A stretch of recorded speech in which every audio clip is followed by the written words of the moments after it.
It's 8 a.m. Live, local. Your Fox 29 Morning News starts now.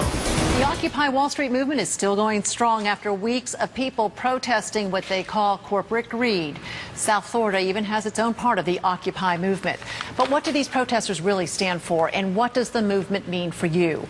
Joining us now to talk about this is attorney and author Shari Olefson. She joins us this morning with a lot of insight into this. Exactly what do they want?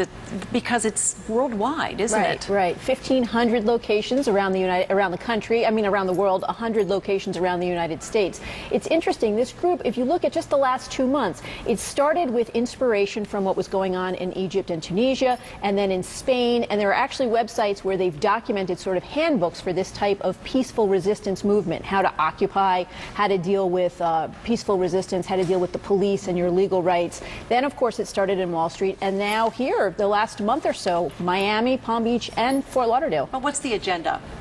And that's an interesting question, because their biggest strength is also their biggest weakness. There are political components to this, and there are social components. The agenda is what confuses us from the outside. At the core, I think it's really about financial issues, economic things like taxes and money in politics, and the income disparity in this country. You know, poverty has grown by 20% just in the last 3 years. But the whole issue socially is about inclusion and a consensus and a leadership movement. And so you have all different kinds of people from all walks of life with all issues. So when we drive by, Occupy Palm Beach County, for example, we see signs about financial issues, but we also see signs about pill mills and pollution and prisons and war, and it's a little confusing for us. Are they getting any results?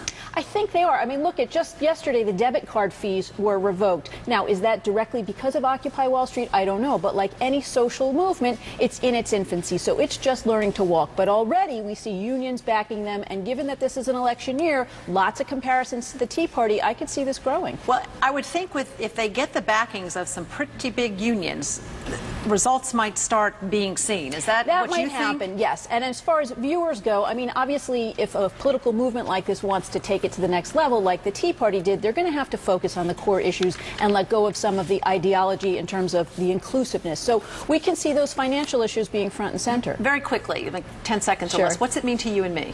Well, hopefully it will raise the awareness. Now, Occupy Wall Street and the Occupy movements are not providing solutions. The solutions to the problems are the biggest thing. How do we get good jobs for everyone? How do we pay for health care? But at least they're raising the issues, and as journalists, that's sort of our job to report. All right, Shari, thanks for your insight on Occupy.